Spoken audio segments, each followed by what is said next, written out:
अगला जिहड़ा सवाल है ये आपे कंडा आप तराजी भरा आपे तोल तलाया, गुरबाणी की तुक है जी। जिन्होंने सवाल किया है वो सवाल कहते हैं कि कथाकार कई बारी ये दसते हैं जिस वेले इस शब्द की व्याख्या होती है कि परमात्मा ने बई एक पासे चार मासे कोई तोल रखिया ਉਹਦੇ बराबर किया। तो ये जो चार मासे वाली गल है ਇਹਦਾ की भाव है ਜਾਂ ये जो आपे कंडा आप तरह जी आपे तोल तलाया ये किस प्रथाए जी है ये तुक जी उचारी हुई है। मैं बेनती कर रहा वीर तजिंदर सिंह जी भी वो कृपा करके ये सानू दसन। तजिंदर सिंह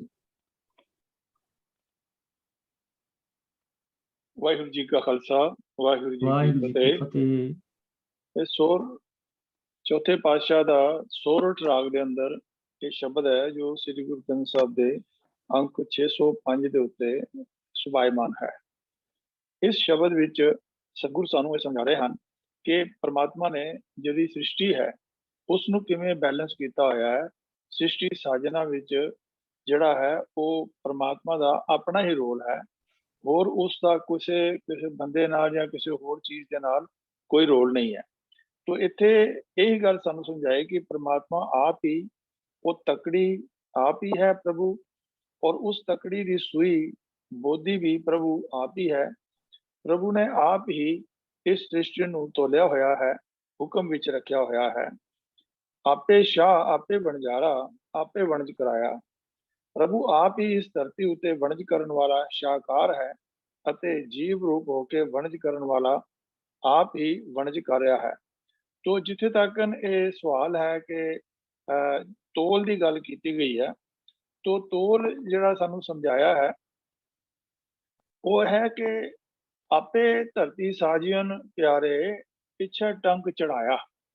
जिथे तोल की गल है उत्थे उसनू चौथे पातशाह ने सानू सोरठ राग विच अगे जाके समझाया है कि हे भाई प्रभु ने आप ही धरती पैदा की हुई है, अपनी मर्यादा रूप तकड़ी दे पिछले पासे जड़ा है बैलेंस रखा है।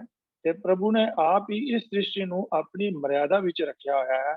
ये काम उस प्रभु वास्ते बहुत साधारण ते सौखा है। मेरे मन हर हर ते आए सुख पाया। सो इत्थे सानू ये गल समझ आ गई कि प्रभु ने इस धरती नू जो बैलेंस किया होया है वो जिहड़ी अपनी मर्यादा दे नाल जिहड़ा है उसनू बैलेंस किया होया है। इहदे विच कोई किसी किस्म का कोई वटा नहीं पाया। जिवें टंक का भावी जिहड़ा है वो तोल है कि उत्थे पिछले पासे जिहड़ा है वो रखिया वटा रखिया या कुछ रखिया, लेकिन ये एक सिंबॉलिक चीज़ है। जिवें तकड़ी संसारी तकड़ी हुंदी है कि उहनू भी बैलेंस करने वास्ते एक पासे समान रखा जाता है और एक पासे उहदा जिहड़ा है वो मेजरमेंट रखी जाती है, मेजर रखा जाता है जिवें कि किलो हो गया 2 किलो हो गया। तो इत्थे परमात्मा की जिहड़ी सृष्टि है वो इन्नी बेअंत है कि उसनू बैलेंस करने वास्ते सच्चे पातशाह ने अपने इस साज करके अपनी मर्यादा दे विच इस धरती नू जिहड़ा है वो बैलेंस किया है। अगे माजवार महला पहला विच भी 147 अंक दे उत्ते सतगुरु ने सानू समझाया कि धरत राजी अंबर तोली पिछे टंक चढ़ाई। जे मैं सारे समान नू तकड़ी विच रख के ते पिछले छाबे विच मैं वटा पा के तोल सका, एवड़ वधा मावा नाही सब सह नत चलाई। जे मैं अपने शरीर नू इतना वधा सका कि किसी समा ही ना किते समा ही ना सका, सारे जीवां नू नत के तोड़ लवां। तो इस तरह सानू ये समझाया है सतगुरु जी ने। सानू जपजी साहब विच जो मुढ़ली बाणी है सानू ओहदे विच भी जदों ਜਿਹੜੇ भगती करन वास्ते संसार दे विच अलग अलग ਜਿਹੜੇ ਹਨ तप करते सन वो इस एक मुद्दे ते पहुंच गए कि असी परमात्मा की सारी सृष्टि का अंत पा सकीए। तो ये इस क्वेश्चन के उपर आ गए कि इस धरती जिहड़ी है वो एक धरती के थल्ले होर क्रस्ट है, थल्ले होर क्रस्ट है, थल्ले होर क्रस्ट है, होर धरतियां हैं। तो उन्होंने किसने बैलेंस किया होया, वो किसके आसरे खड़ी है। तो सतगुरु ने सानू जपजी साहब भी समझाया कि धौल धर्म दया का पूत, अकाल पुरख धर्म रूपी बजवा नियम ही बलद है जो सृष्टि नू कायम रख रहा है। उत्थे वटे की गल की है ਤੋ ਇੱਥੇ ਉਸ ਬਲਦ ਨੂੰ ਜਿਹੜਾ ਕਨਫਿਊਜ਼ਨ ਸੀਗਾ ਕਿ ਇੱਕ ਸਿੰਘ ਦੇ ਉੱਤੇ ਧਰਤੀ ਟਿਕੀ ਹੋਈ ਹੈ ਬਲਦ ਦੀ, ਤੇ ਜਦੋਂ ਉਹ ਦੂਸਰਾ ਸਿੰਘ ਬਦਲਦਾ ਤੇ ਉਹਨੂੰ ਬਚਾ ਲੈਂਦੇ ਆ। ਤੇ ਸਤਿਗੁਰੂ ਗੁਰੂ ਨਾਨਕ ਪਾਤਸ਼ਾਹ ਨੇ ਇਹ ਗੱਲ ਸਮਝਾਈ ਹੈ ਕਿ ਇਹ ਧਰਮ ਦਇਆ ਦਾ ਪੁੱਤਰ ਹੈ। ਭਾਵ ਜਿਵੇਂ ਹੁਣ ਵੀਰ ਜੀ ਨੇ ਦੈਵੀ ਗੁਣਾ ਦੀ ਗੱਲ ਕੀਤੀ ਸੀਗੀ, ਤੇ ਇਹ ਸ੍ਰਿਸ਼ਟੀ ਵੀ ਜਿਹੜੀ ਹੈ ਉਹ ਦੈਵੀ ਗੁਣਾ ਕਰਕੇ ਹੀ ਜਿਹੜੀ ਹੈ ਉਹ ਟਿਕੀ ਹੋਈ ਹੈ, ਮਰਿਆਦਾ ਕਰਕੇ, ਦੇਵੀ ਮਰਿਆਦਾ ਕਰਕੇ। ਭਾਵ ਅਕਾਲ ਪੁਰਖ ਨੇ ਆਪਣੀ ਮਿਹਰ ਕਰਕੇ ਸ੍ਰਿਸ਼ਟੀ ਨੂੰ ਟਿਕਾ ਰੱਖਿਆ ਹੈ, ਇਸ ਲਈ ਧਰਮ ਰੂਪ ਨਿਯਮ ਬਣਾ ਦਿੱਤਾ ਹੈ। ਸੰਤੋਖ ਥਾਪ ਰੱਖਿਆ ਜਿਨ ਸੂਤ, ਇਸ ਧਰਮ ਨੇ ਆਪਣੀ ਮਰਿਆਦਾ ਅਨੁਸਾਰ ਸੰਤੋਖ ਨੂੰ ਜਨਮ ਦਿੱਤਾ ਤੇ ਇਸ ਧਰਤੀ ਨੂੰ ਜਿਹੜਾ ਹੈ ਉਹ ਟਿਕਾ ਕੇ ਜਿਹੜਾ ਹੈ ਰੱਖਿਆ ਹੈ।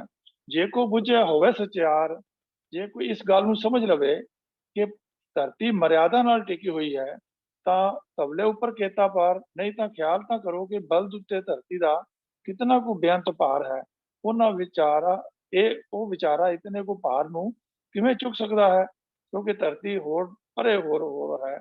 ਤੋ ਇਸ ਗੱਲ ਦਾ ਸਾਨੂੰ ਇਹ ਨਿਰਣਾ ਮਿਲਦਾ ਹੈ ਕਿ ਪ੍ਰਮਾਤਮਾ ਨੇ ਕੋਈ ਵੱਟੇ ਰੱਖ ਕੇ ਧਰਤੀ ਨੂੰ ਨਹੀਂ ਤੋਲਿਆ, ਨਾ 4 ਮਾਸੇ ਦਾ ਤੇ ਨਾ ਕੋਈ ਹੋਰ। ਇਹ ਸਿੰਬੋਲਿਕ ਹੈ। ਸਾਨੂੰ ਗੁਰੂ ਸਾਹਿਬ ਨੇ ਬੜੇ ਸਹੀ ਤਰੀਕੇ ਨਾਲ ਜਪਜੀ ਸਾਹਿਬ ਜੀ ਸਮਝਾ ਦਿੱਤਾ ਸੀ ਮੁੱਢਲੀ ਬਾਣੀ 'ਚ ਕਿ ਇਹ ਸਾਰੀ ਧਰਤੀ, ਸਾਰੀ ਸ੍ਰਿਸ਼ਟੀ ਜਿਹੜੀ ਹੈ ਉਹ ਪਰਮਾਤਮਾ ਦੇ ਨਿਯਮ ਦੇ ਵਿੱਚ ਜਿਹੜੀ ਬੱਝੀ ਹੋਈ ਹੈ, ਤੇ ਇਸ ਕਰਕੇ ਹੀ ਜਿਹੜੀ ਹੈ ਇਹ ਟਿਕੀ ਹੋਈ ਹੈ। ਨਹੀਂ ਤੇ ਅਸੀਂ ਅੱਜ ਕੱਲ੍ਹ ਦੇਖਦੇ ਹਾਂ ਕਿ ਅੱਜ ਕੱਲ੍ਹ ਸਾਇੰਸ ਬੜੀ ਅੱਗੇ ਵੱਧ ਗਈ ਹੈ, ਹੋਰ ਗੈਲੈਕਸੀਜ਼ ਆ ਗਈਆਂ ਹਨ, ਹੋਰ ਪਲੈਨਟਸ ਆ ਗਏ ਹਨ, ਹੋਰ ਚੀਜ਼ਾਂ ਆ ਗਈਆਂ ਹਨ ਜਿਹੜਿਆਂ ਦਾ ਕਿ ਟਕਰਾਵ ਜਿਹੜਾ ਹੈ ਸੰਭਵ ਹੈ। ਲੇਕਿਨ ਇੱਕ ਰੈਵੋਲੂਸ਼ਨ ਹੈ ਕਿ ਧਰਤੀਆਂ ਆਪਣੇ ਐਕਸਿਸ ਦੇ ਉੱਪਰ ਵੀ ਘੁੰਮ ਰਹੀਆਂ ਹਨ, ਤੇ ਫਿਰ ਕਿਸੇ ਵੱਡਾ ਜਿਹੜਾ ਉਹਦੇ ਨੇੜੇ ਹੈ ਸਟਾਰ ਹੈ ਜਾਂ ਜਿਹੜਾ ਹੈ ਪਲੈਨਟ ਹੈ ਉਸ ਦੇ ਇਰਦ ਗਿਰਦ ਵੀ ਘੁੰਮ ਰਹੀਆਂ ਹਨ। ਤੋ ਇਹ ਇੱਕ ਨਿਯਮ ਹੀ ਹੈ ਜਿਸ ਨੂੰ ਪਰਮਾਤਮਾ ਆਪ ਹੀ ਸਮਝ ਸਕਦਾ ਹੈ, ਤੇ ਸਾਨੂੰ ਇਹ ਹੀ ਬਣਦਾ ਹੈ ਕਿ ਅਸੀਂ ਉਸ ਪਰਮਾਤਮਾ ਦੇ ਨਿਯਮ ਦੇ ਅੱਗੇ ਸਿਰ ਝੁਕਾਈਏ ਕਿ ਪਰਮਾਤਮਾ ਨੇ ਹੀ ਸਾਰੀ ਸ੍ਰਿਸ਼ਟੀ ਨੂੰ ਆਪ ਸਾਜਿਆ ਹੈ।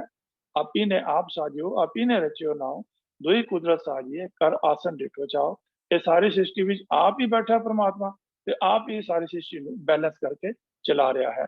ਵਾਹਿਗੁਰੂ ਜੀ ਕਾ ਖਾਲਸਾ, ਵਾਹਿਗੁਰੂ ਜੀ ਕੀ ਫਤਿਹ।